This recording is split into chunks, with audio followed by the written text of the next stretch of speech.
మీ దగ్గర శివశక్తులు ఏ పని మీద రావాల్సి వచ్చింది? ఏ సబ్జెక్ట్ మీద రావాల్సి? ఈ సౌందర్య అనే ఎవరైతే ఉన్నారో, ఈ అమ్మాయి గిట్లా ఈ యొక్క వీడియోలల్లా సిగాలు ఊగడం వల్ల, సిగాలు ఊగిన దగ్గర ఇట్లా మీరు ఈ మమ్మల్నే ఇట్లా మాట్లాడుతున్నారు. మరి ఇట్లాంటి వాళ్ళు ఇట్లా చేస్తున్నారు గదా! ఇంటర్వ్యూలల్లో ఇట్లా చేసిర్రు గదా! మరి దానికేం ప్రశ్నించలేదు అంటే, వాళ్ళ పద్ధతి ప్రకారంగా అడగడం జరిగింది. దాని ప్రకారంగా నేను జెప్పిన. ఇది సొసైటీకి మనం మంచిగా చూపియాలి. మంచిగా చూపియాలంటే ఇట్లాంటివి నడుస్తున్నాయి. దీంట్లో నుంచి మనం జాగ్రత్తుండాలి. ఈ బ్లాక్ మ్యాజిక్ అని ఇట్లా చేస్తారు. గివి గివి ఇట్లా జాగ్రత్తుండాలని తెలిపోవాలని జెప్పిన. దాని గురించి ఆ వీడియోలు చెప్పడం జరిగింది. నేను తీసేయమంటే తీసేస్తా అని జెప్పేసి చెప్పినుండే. అంటే ఇక్కడ ఏమైతుందంటే ఈ సౌందర్య అనే ఎవరైతే ఉన్నారో ఈ అమ్మాయి గిట్లా వీళ్ళు ఒకరి నుంచి ఒకరికి, ఒకరి నుంచి ఒకరికి ఇది అంతా బ్లేమ్ అయింది.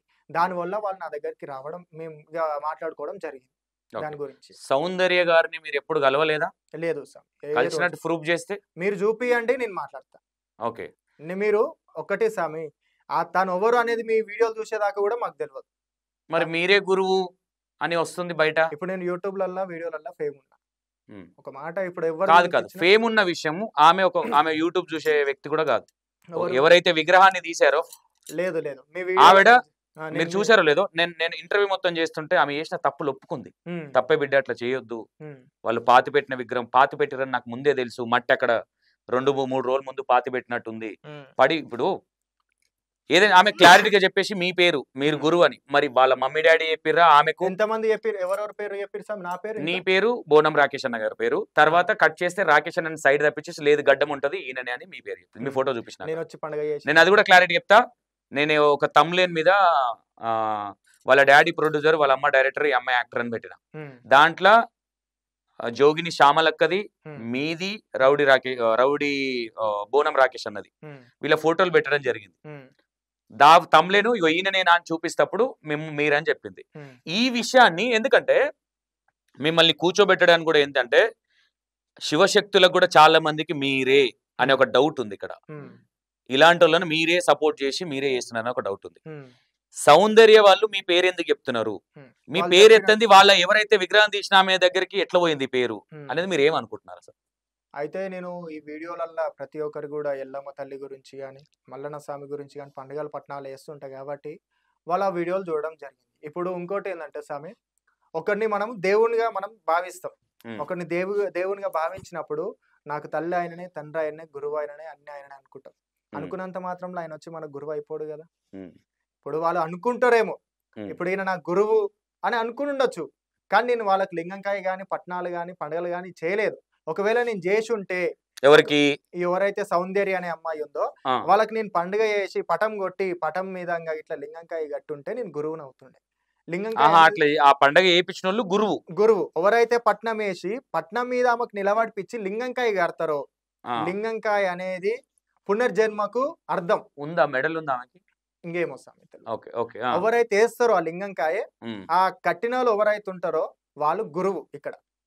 ఇప్పుడు నువ్వు మా బ్రదర్ ఉన్నారు, మా సిస్టర్ ఉన్నారు, వీళ్ళు నా సిస్టర్ లెక్క వీళ్ళు బ్రదర్ లెక్క అన్నంత మాత్రంలో కాదు. అక్కడ పటం కొట్టాలి, పటం మీద దేవతల లగ్గాలు వేయాలి, ఎవరైతే వాళ్ళు గొలుస్తున్నారో దేవుని లగ్గం చేయాలి, వాళ్ళకి ఏ పద్ధతి కావాలో ఆ పద్ధతి ప్రకారంగా వేసుకుంటూ రావాలి. పలక ముద్రలు ఉంటే సల్ల ముద్రలు, ఉరుకు ముద్రలు అని చెప్పేసి ఇట్లా ఈ యొక్క పలక ముద్రలు కొట్టాలి. పలక ముద్రలు కొట్టేటప్పుడు పలక కొట్టినటువంటి గురువు పేరు చెప్పాలి. ఆచార్య గురువు అంటారు, పలక గురువు అంటారు, ఈ లింగంకాయ గురువు అంటారు. ఆ లింగంకాయ ఎవరైతే గట్టిరో వాళ్ళు గురువు కిందికి వస్తారు. వీడియోలు చూడంగానే ఈయన నాకు గురువు, ఈయన ఫోటోలు చూడంగానే ఈయన నాకు గురువు అని చెప్పంగానే సత్యం కాదు సార్. ఎవరైతే పటాలు వేసి పటాల మీద లింగంకాయ కడతారో వాళ్ళే గురువు ఇక్కడ. ఓకే, కరెక్ట్ పాయింట్ చెప్పారు. ఇప్పుడు మీ పేరు ఎందుకు వచ్చింది అనుకుంటున్నారు? అక్కడ మీ మీద ఎందుకు డౌట్ వచ్చింది? సరే డౌట్ వచ్చింది వాళ్ళకి, మరి మీ దగ్గరికి వాళ్ళు ఎవరైతే శివశక్తులు ఉన్నారో వాళ్ళు వచ్చినప్పుడు మీరు ఎందుకు ఫైర్ అవ్వడం జరిగింది? అంటే నాది ఇంత ముందు ఇట్లా ఈ యొక్క విషయంలో వాళ్ళు మాట్లాడినప్పుడు నేను ఈ యొక్క వీడియోలు ఇట్లా పెట్టడం వల్ల ఇది కరెక్ట్ గా సమాజానికి ఏం చూపిస్తావు, ఏం చెప్పనీకే కరెక్టే కదా వాళ్ళు అడిగింది. కరెక్ట్. నేను ఏం చెప్తున్నా స్వామి, నేను తప్పు ఉంటే ఒప్పుకుంటా. తప్పుని మనం పెద్దగా చేసుకుంటూ పోతే తప్పు అవుతుంది కదా స్వామి. తప్పును ఒప్పుకోవడంలో తప్పు ఏమీ లేదు. వాళ్ళు అడగడం జరిగింది. అడిగినప్పుడు నేను దానికి సరే తీసేస్తా అనడము, ఇక మా మధ్యలో ఒక సంభాషణ రావడం, ఆ సంభాషణ వల్ల ఒకరికొకరికి మిస్అండర్స్టాండింగ్ రావడం. ఫస్ట్ మీ దగ్గరికి మీరు చెస్ట్ మీద చేయబెట్టి నువ్వు కేసీర్ అని నన్ను మాట్లాడినాను. నువ్వు కేసిండ్ అని మీ మీద ఎలిగేషన్ చేశారా? మేమైతే చూడలేదు, అది ఎలిగేషన్ అని అంటాం మేము. ఓకేనా? అది నిజమా వాస్తవా అవాస్తవా ఎవరికి తెలియదు. వాస్తవంగా మీ దగ్గరికి వచ్చినప్పుడు ఎలాంటి సంభాషణ జరిగింది, మీరు ఎలా మాట్లాడారు? పిన్ టు పిన్ రేపు పొద్దున వాళ్ళు మాట్లాడినా ఇంకోరు మాట్లాడినా ఎవరో ఒకరు వీడియో తీసి ఉంటారు, ఆ వీడియో బయటకు వచ్చిన అసలు ఏం జరిగింది, మిమ్మల్ని వచ్చి వాళ్ళు ఏం అడిగారు? వాళ్ళకి ఇట్లా అడిగిన విషయం ఏంటంటే స్వామి, ఈ యొక్క వీడియోలల్లా ఈ అమృతం గాని, ఈ చేయలేవకుండడు గాని, ఇట్లాంటివి తీయడం సమాజానికి ఏం చూపిస్తారు మీరు? మీ వల్ల సమాజం ఏం చూసి నేర్చుకుంటది? మీరు మన ఇప్పుడు ఒక శివశక్తుల పేరు ఖరాబ్ అవుతుంది. ఈ యొక్క అనేది ఇట్లా ఈ సమాజానికి చూపిస్తే ప్రతి ఒక్కరికి ఇది ప్రాబ్లం అవుతది. ఏం ప్రాబ్లం అయితది? ఇప్పుడు సనాతన ధర్మం అంటాం, ఇదంటాం, అదంటాం, అవతల వాళ్ళకి ఇట్లా ఇదొక చెడు లేక కనిపిస్తది. కాబట్టి మనం చెప్పేది ఏదైనా సరే కరెక్ట్ ఉండాలి. అంటే నేను అక్కడ క్లిప్పులు మిస్ అయినాయా, లేకుంటే ఏది మిస్ అయిందో అది ఏదో ఒక్కటైతే అక్కడ అయ్యింది. కాబట్టి ఇది సమాజానికి ఏం చూపిస్తున్నాం అంటే మనం ఇట్లాంటివి అవుతాయి, ఇవి జాగ్రత్త ఉండాలి, ఇట్లాంటివి నమ్మొద్దు అని చెప్పేసి నేను చూపించడం జరిగింది. దీని గురించి మాకు ఒక సంభాషణ వచ్చింది. ఆ సంభాషణ వల్ల మేము మాట్లాడుకోవడం జరిగింది. ఆ మాట మీద మాట, మాట మీద మాట అది కొంచెం నేను ఇక ఏదో మాట్లాడుంటా. ఇక దానికి అక్కడ కొంచెం ఇష్యూ లేక అయిన తర్వాత ఇక మాకు మధ్యలో ఒక డిస్కషన్ అయింది. ఇది మాట్లాడదాం అనే వరకల్లా వాళ్ళు మీడియాకి వచ్చి చెప్పిన తర్వాత అది ఇట్లా అన్నాడు, అట్లా అన్నాడు అని చెప్పేసి ఇట్లా ఆడికొద్దాం. ఇట్లా అన్నాడు, అట్లా ఓకే. మీ దగ్గరకు వచ్చారు, మాట్లాడి మీ మీద ఒక వీడియో పెట్టారు. వీడియో పెట్టి మీ శివశక్తులే మళ్ళీ వీడియో ఎందుకు డిలీట్ చేయాల్సి వచ్చింది? మీకు భయపడ్డారా, లేదంటే మీరు భయపట్టించారా? నేను ఎవరిని భయపట్టియలేదు, ఎవరు భయపడలేదు. ఇక్కడ ఎవరిని రెచ్చగొట్టి మాట్లాడేది కాదు కాబట్టి ఎవరెవరేం భయపడరు, ఎవరికెవరేం భయపడేది కూడా ఉండదు. అక్కడ వీడియో పెట్టిరు, ఆ వీడియో తీసేసుడు అంటే ఇక దానికి ఏమున్నదో, వాళ్ళ మధ్యలో ఇంకేం నడుస్తున్నదో, వాళ్ళకి మధ్యలో ఇంకేం డిస్కషన్ ఉన్నదో గానీ నేను ఎవరిని కూడా ఇక్కడ బెదిరియలేదు, నన్ను కూడా ఎవరు బెదిరియలేదు.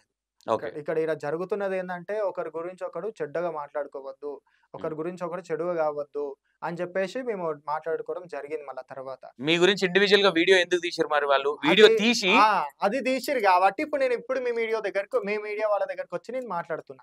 ఏమని మాట్లాడుతున్నా, సరే అక్కడ ఏదో సంభాషణ అయ్యింది, ఏదో మాట్లాడుకున్నాము, దానికి అది నా నుంచి ఇప్పుడు నేను తప్పు ఉంటే అది తప్పున్నా లేకున్నా గానీ ఒకవేళ సరే వాళ్ళు ఏదో అంటున్నారు కాబట్టి మనము తగ్గి మాట్లాడినా గానీ, వాళ్ళు తగ్గి మాట్లాడినా గానీ, ఎవరు తగ్గి మాట్లాడినా గానీ ఒకరికొకరు భయపడ్డారు, ఒకరికొకరు ఇదేది అని చెప్పేసి చూపించడం సమాజం తప్ప అక్కడ ఏం జరిగింది అనేది ఎవరికి తెలియదు.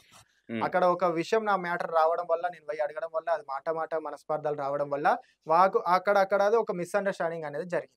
ఆడికెళ్ళి నెక్స్ట్ వచ్చి సమాజానికి ఇట్లాంటివి చూపిస్తే ఏందనేది వాళ్ళు మాట్లాడుతున్నారు. సో దాని గురించి వాళ్ళు మాట్లాడకుండా నా వ్యక్తిగత విషయాల దగ్గరికి వచ్చి మాట్లాడడం మాత్రం అది తప్పు. కాబట్టి మీరు వ్యక్తిగతం అనేది అందరికీ ఉంటది, ప్రతి ఒక్క మనిషికి ఉంటది. పాస్ట్ ఈజ్ పాస్ట్, అంతే. దాని గురించి తీసి వేయాలంటే ఇప్పుడు నాది తీస్తే రేపు నీది వెళ్తుంది, అంతే. నీది వెళ్తే రేపు రోజుల గ్యాప్ అంతే, ఏదైనా సరే.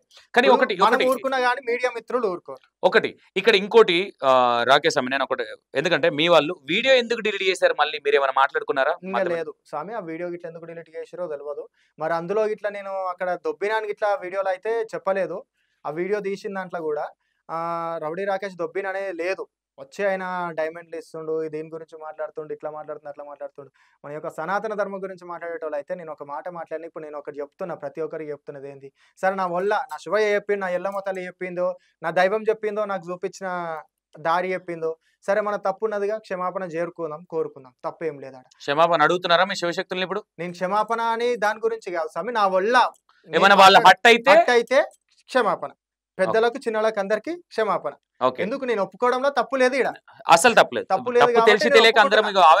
వాళ్ళు మీడియాకి ఎక్కిరు, ఇప్పుడు నేను మీడియాకి వచ్చి చెప్పిన కథ ఇది క్లియర్ చేసుకుంటున్నా నేను. వాళ్ళు ఇంకా అంటే భయపడ్డారా మీరు వాళ్ళకి? స్వామి, భయం అనేది ప్రతి ఒక్క మనిషికి ఉంటది, ధైర్యం అనేది ప్రతి ఒక్క మనిషికి ఉంటది, మందబుద్ధి అనేది ప్రతి ఒక్క మనిషికి ఉంటది. మనం దీన్ని పెద్ద చేసుకుంటూ పోతే ఇతరులకు కూడా పెద్దగా అవుతుంది. మనం సనాతన ధర్మం అంటారు, హిందూ ధర్మం అంటారు, మనం కొట్లాడుకుంటే అవతరులకు చెడ అవుతుంది.